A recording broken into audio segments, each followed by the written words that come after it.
What's up, cosmonauts? Today, this video is sponsored by Cheez-It, your go-to cheese snack when you're burning the midnight oil. As you can see, I am burning my midnight oil, reading the Atom 2.0 paper and summarizing it so you don't have to read it. And we're going to talk about how Atom 2.0 differs from Atom 1, according to Jae Kwon's constitution. As you can see, I'm in the middle of the paper right now. We're talking about the Cosmos Hub having many different roles in the interchain ecosystem. It looks to be wanting to become a canonical settlement layer for rollups, even though we have app chains. IBC routing, something multiverse. That's hot. A chain name service. Wow. Like the infrastructure build. There are some parts that are good, some parts that are completely uncontentious, but then there are other parts that needs to be improved upon. Atom 2.0 is a proposal that is intended to drive value and utility to the Cosmos Hub. If there's more utility on the Cosmos Hub and more utility for the Atom token outside of just staking, then it stands to compete in the top 10 coins by market cap. Atom 2.0 attempts to make atoms from an inflationary asset to somewhat deflationary in an effort to make it into sound money and the reserve asset for the interchain. But the big question is, can deflationary tokenomics work in a staking token paradigm? The answer is, it's complicated. We're going to talk about that. The first major point of contention in Atom 2.0 is the change in issuance.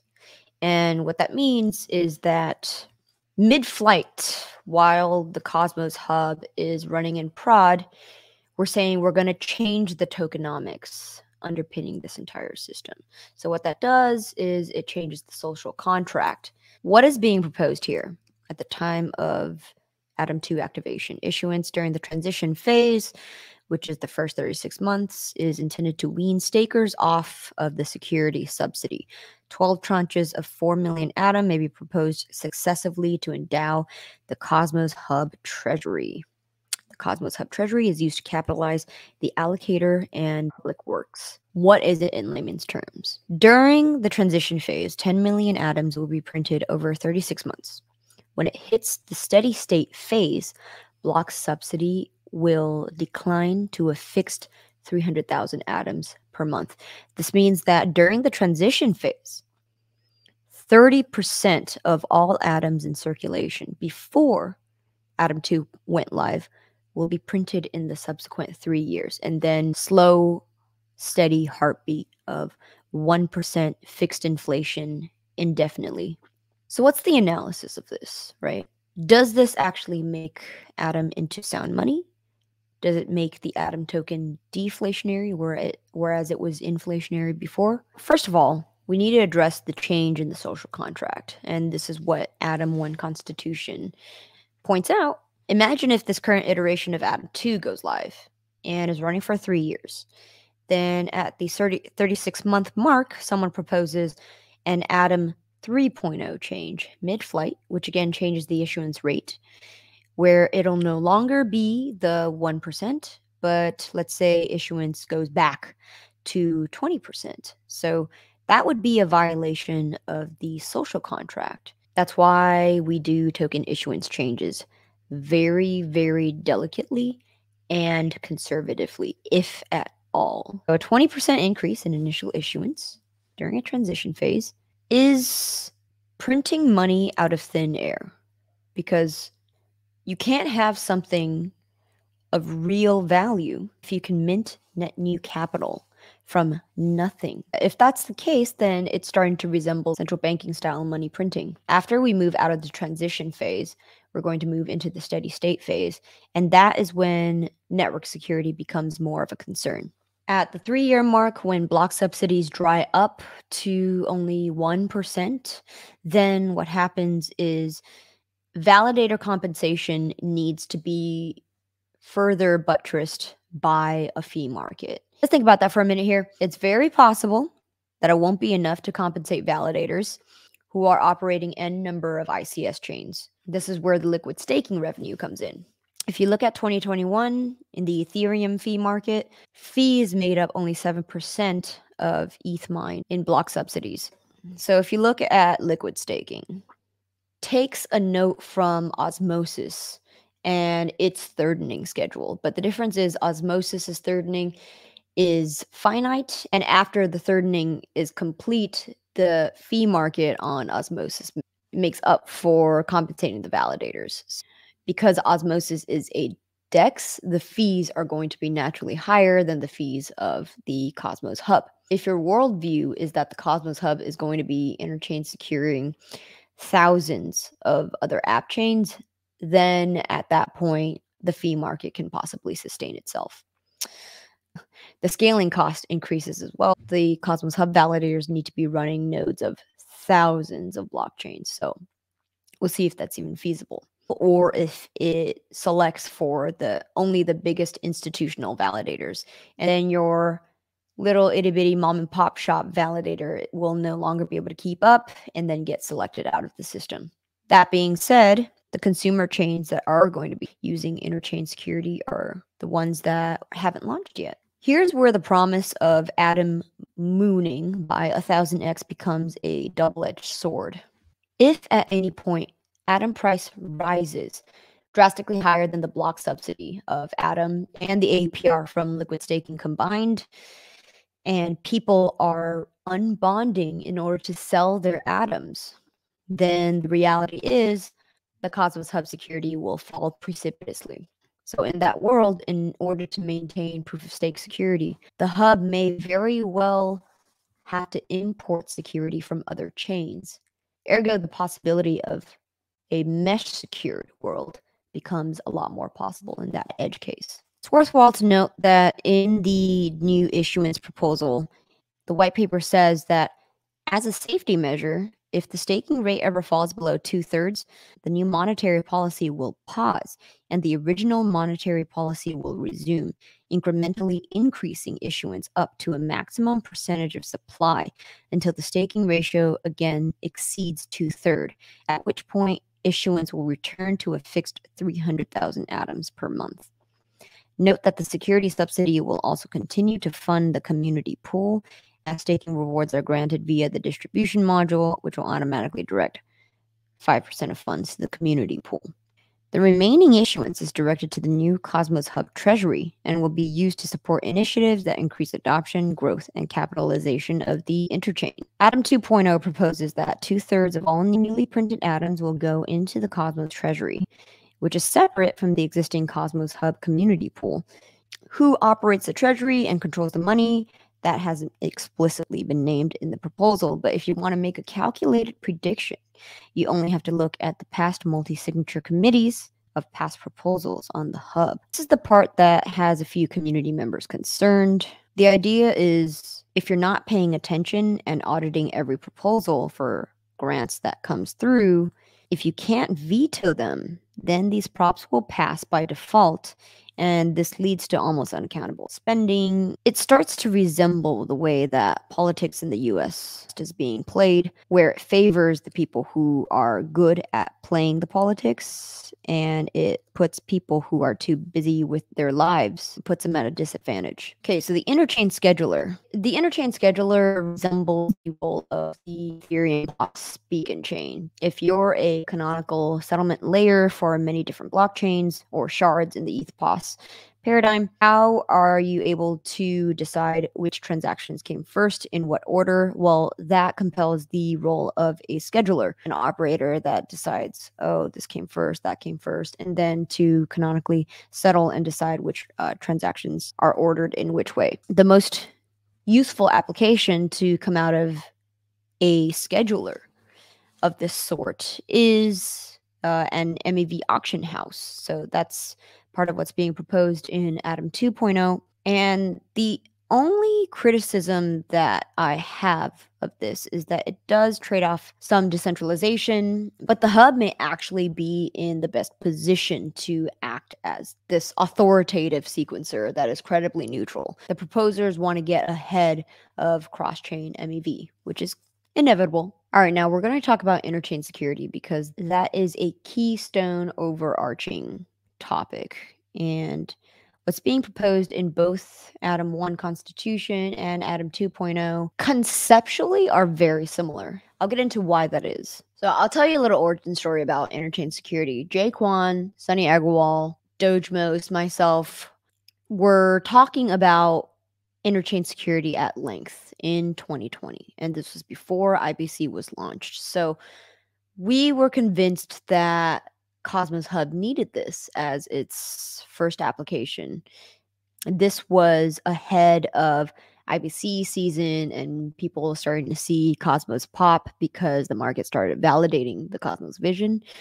And we got a lot of pushback because people were wanting to ship IBC first before worrying about something like interchain security. So we had talked about two different ways of doing it. Jay had a model and Sunny had another model. And right now, the interchain security model that's proposed in Atom 2.0 is like a more constrictive V0 version of Sunny's model. If you need a primer about interchain security, I highly recommend you watch my interview with Sunny Agrawal about mesh security, linked up here. Current Atom 2.0 interchain security revolves around the hub providing Atom security to different consumer chains, and fees accrue in Atom and the tokens of the consumer chains, which allow Atom stakers to earn both. The trade-off is that Atom governance is at the top, and this resembles more of a top-down decision-making mechanism. So if Atom stakers vote to do interchain security with another app chain, then all the validators would need to run nodes of that app chain, no matter what. On the opposite side of that, mesh security is a bottom-up mechanism, which doesn't only say that the Atom token is the only token that is allowed to do cross-staking for other chains. The idea is that you could do bilateral staking across any chain. Because if you think about it, if you break down what a staking token is at its fundamental level, you would realize that a staking token is nothing more than value it has, what the spot price is. And what matters for the security of any proof of stake blockchain is the total amount of value that's held under collateral. The blockchain doesn't say, oh, the Atom is special in some way. It says, if I add up the total value of how much Steth plus Osmo plus Atom is currently staked, then there is more network security put up for collateral in this proof of stake paradigm. In fact, if a validator equivocates on one app chain that is mesh secured with another app chain, then it gets slashed on both. Now, if you scale that number to 5 different app chains, meaning that validator is mesh secured on 5 different app chains, if it equivocates on one, it gets slashed on all 5. Not only is mesh security bottom up and more distributed in terms of app chains, the sum total of the security budget is greater than any single app chain. All right, now here I've pulled up Jae Kwon's Atom 1 Constitution. If you haven't watched the podcast between Sebastian Couture and Jae Kwon, I highly recommend watching that one. So in there, Jae Kwon argues that Atom should not be the money of the interchain. Now, if you don't realize this already, we've talked about this. I've talked about this at length with Joao Reganato in my interview with Circle about USDC. It's the fact that Cosmos is a net importer of money through Axelar, by which most of the external money comes from. Axelar's volume comprises mostly of USDC. People are bridging over WETH, WPGC, some DAI. Atom 2.0 attempts to make Atom the money of the interchain. Now, Jae Kwon's argument is that if you break down the properties of money, there's no room for staking as a utility among those properties, because what money is a store of value, a unit of account, and a medium of exchange. In order to be that, the money needs to be highly liquid and it needs to have a high velocity of transactions, meaning economic activity revolves around the money changing hands quite a lot. People buying things with that money, exchange it for goods. By its very definition, this is the opposite of what a staking token needs, because if a token is required to act as illiquid collateral to secure a proof of stake chain, then that inherently conflicts with the demands that comes with money. Jae's argument is that there should be another asset called the photon that needs to exist to behave as the money of the interchain, not Atom. This applies to every other staking token as well. In Jae's Atom 1 constitution, he proposes this economic model whereby we have photons. He says, the one and only economic incentive model of the Cosmos Hub is the collection of market-based transaction fees from a large number of transactions across all the chains secured by staking of atoms on the Cosmos Hub, including interchain secured hosted blockchains and the staking of photons for interchain secured blockchains. So in many ways, Jae's photon is conceptually equivalent to Atom 2.0's liquid staking. Photons are a derivative asset that is minted based on burning atoms in Jae's constitution. The difference is in the token issuance mechanism. So Atom 2.0 seeks to print new Atom, which will lead to more liquid staked Atom by front loading atoms in the first year, whereas the Atom 1 constitution will mint liquid Atom, the liquid Atom being the photon, by having people burn Atom to mint the new liquid Atom, the photon. So burning your Atom in order to mint a new liquid token does make Atom somewhat deflationary and opt-in because you're burning it to get a liquid stake token. But you obviously need to risk your principal to participate in liquid staking. Whereas the liquid staking of Atom in Atom 2.0 is more or less just a free derivative that you would get from having Atom itself. Well, now, do I think Jae is absolutely right about needing to create a new money token called the photon? Not necessarily. Can the Cosmos continue to import external tokens and operate just fine as normal? Yes. Can other non-staking tokens that are native to the interchain, like some of the upcoming stablecoins, act as native money for the interchain? Absolutely. Can a native USDC integration into Cosmos act as what Jae refers to as the photon? Yeah, I can.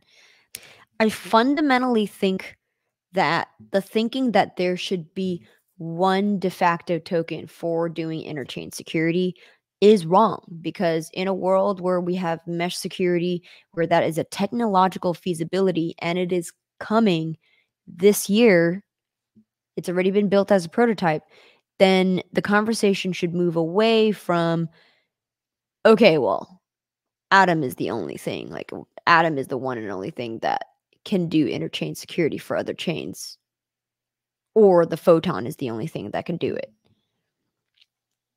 Because at the end of the day, if you have bilateral staking across n number of chains, then the security of the whole becomes greater than the sum of its parts. I think that mesh security is objectively better as a solution than either that's being proposed in Atom 1 or 2.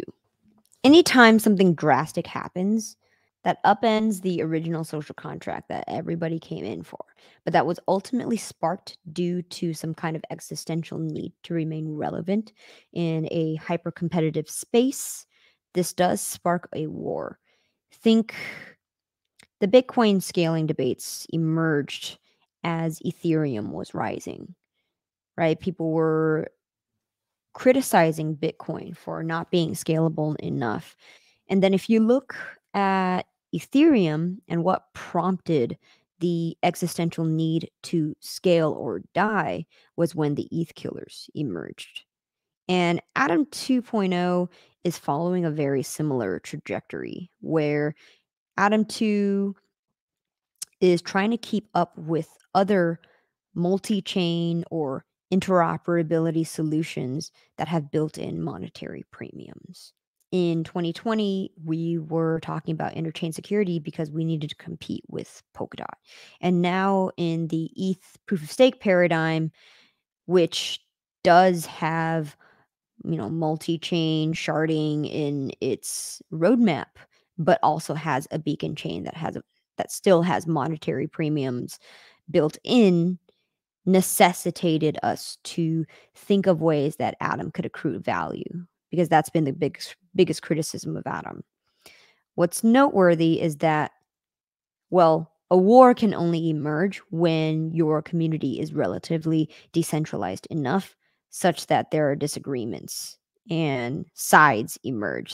Like all wars historically that happened either in the Bitcoin scaling wars or in the ETH DAO hack, one camp ultimately wins and the losing camp ultimately forks off. In the Bitcoin scaling debates, the war was between big blockers and small blockers. Many proposals were made. There were SegWit, namely SegWit 2x, and extension blocks. And ultimately, SegWit won out, and the people who wanted bigger blocks ended up going to Bitcoin Cash. And a little bit later, they went to Bitcoin SV, to really, really big blocks.